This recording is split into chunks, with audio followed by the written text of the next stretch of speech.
So yun mga kabayan, kumusta kayo? Ilang buwan na ba? At ilang agency na ba ang na-apply nyo? Makalis lang patungod sa ibang bansa.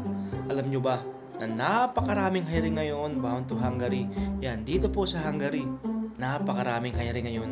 Alam nyo ba na ang Peridot International Manpower ay napakaraming hiring dito sa Europe, hindi lang po dito sa Hungary, maging sa ibang panig dito sa Europe. Kaya ano pang hinihintay nyo? Kung kayo may time, puntahan nyo na ang Peridot International Manpower. Pero bago yan, share ko muna sa inyo yung mga kaganapan dito sa Hungary na tuwing kami papasok, para kahit paano pagpunta nyo dito ay mayroon na kayong idea. So yun, panoorin nyo po muna kasi ito yung nag-aantay sa inyo dito pag kayo nandito na. Ito nga pala eksena tuwing papasok kami sa aming company. Pag day shift nga ay gumigising kami ng madaling araw.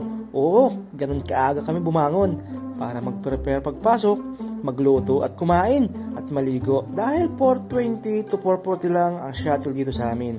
At yun nga, pagbaba ko ay talagang medyo madilim-dilim pa at may manggilan-gilan na rin yata yung mga kabayan na nag-aabang at mga ibang lahi na mula pa sa Ukraine. Tatlong hotel kasi itong aming tinitirhan, yung dalawa para sa mga Pinoy at mga lalaki na Ukrainian at yung isa naman ay para sa mga kabayan. Makalipas nga lang ay ilang minuto ay unti-unti nang tumami ang mga andito.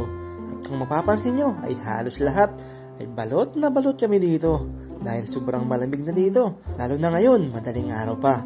Halos maabot na nga ng 40 degrees. Tulad natin na lumaki sa hindi malamig na bansa ay talagang kaligkig ang ating aabutin dito. At ilang sandali nga lang ay dumating na ang aming shuttle bus. At yan, medyo napakaangas yan ang ating bus dito. Ito yung bus na nag-aantay sa inyo pag kayo nandito na. Mercedes-Benz na naman ang aming shuttle dito. Kaya ayun, mag-decision ka na kabayan. At bali magbabiyahe lang pala kami ng halos kalahating oras para makarating sa aming company.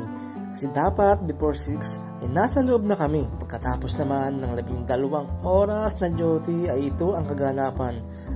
Nagkuunahan sa pag-uwi at sa paglabas mo ay nakaabang na ang mga shuttle nyo na safe kang ihahatid sa accommodation nyo. Kaya kabayan, ano pang inaantay nyo? Mag-apply na kayo sa Peridot International Manpower dahil saktong-sakto naghahanap sila para sa mga babae. 20 kababaihan ang kailangan nila ngayon. At ang mas maganda pa dyan, kahit high school graduate ka, pwede kang mag-apply. Yan, basahin mo lang yung kanilang qualification na hinahanap. At kung kay pasok dyan, ay mag-walk-in ka na sa kanilang agency sa May Malate.